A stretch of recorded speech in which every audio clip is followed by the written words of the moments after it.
We had the presentation of the Bugatti Chiron Sport. And then here at the Quail, we had the world premiere of the Bugatti Divo.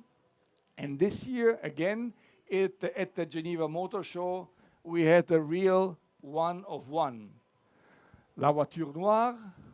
And for us, this is the pinnacle of the automotive industry. We call it automotive haute couture. So what's next? What's coming after the Bugatti Divo and La Voiture Noire? But well, I tackled the team and they accepted the challenge, and the result, in my opinion, is wonderful. And now have a look at the car.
Give you a little introduction of why the name and why this car. So if we divide our long history in three periods, the first era is the golden era of Ettore Bugatti in the 20s and 30s.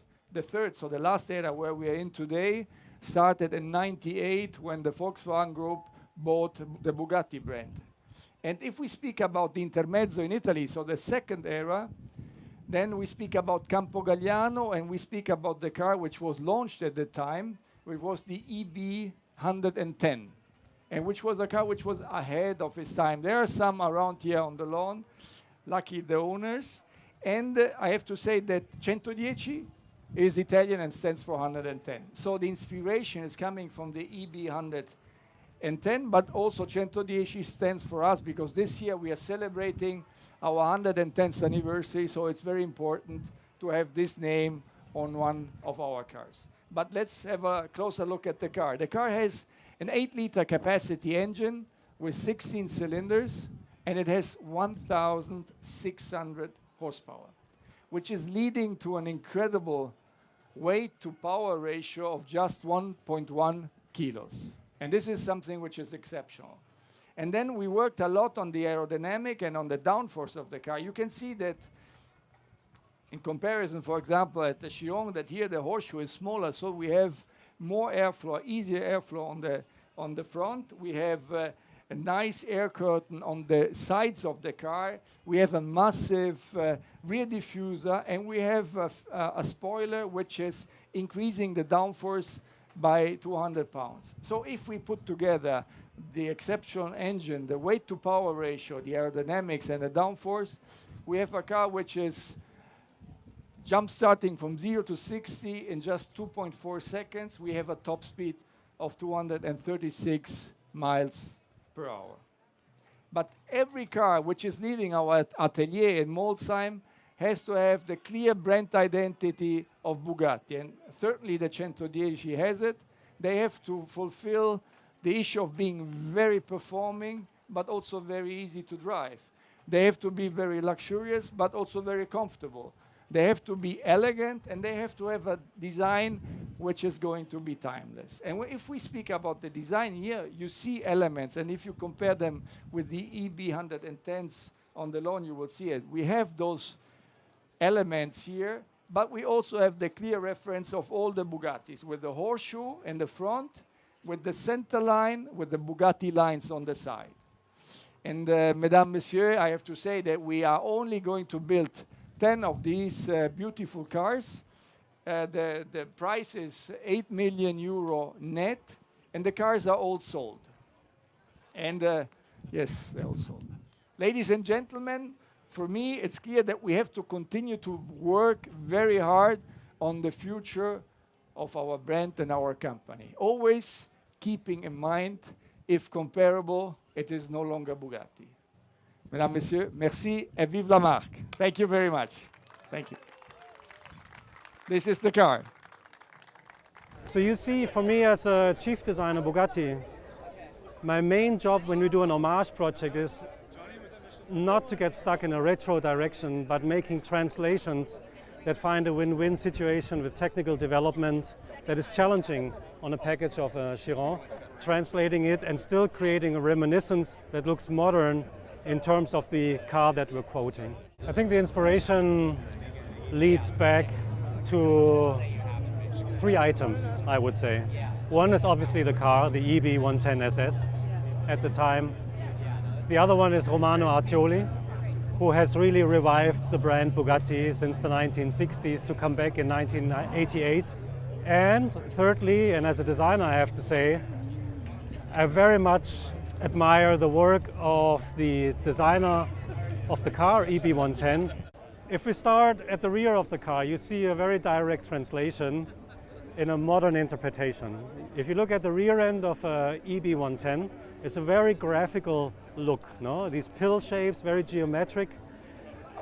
We translated that onto this car, but not literally. We inverted that whole theme, and the whole area in the back there is like a breathing chimney for the engine compartment. When you look towards the front of the car, yes, you see a reminiscence to the EB110 by a smaller horseshoe. Not as small as it is on the original car and quite a bit more three-dimensional, but not as big as on the Chiron either. And you see that the Macaron logo is sitting outside of the horseshoe, more on top. You see a much more slanted nose, which benefits for aerodynamic development in the end. And you also see an evolution from the EB110 headlights that were state-of-the-art at the time, but now we have much more modern technology with less space for the headlights that creates a much more modern look and a modern translation as an homage project starting from the EB110 facial graphic.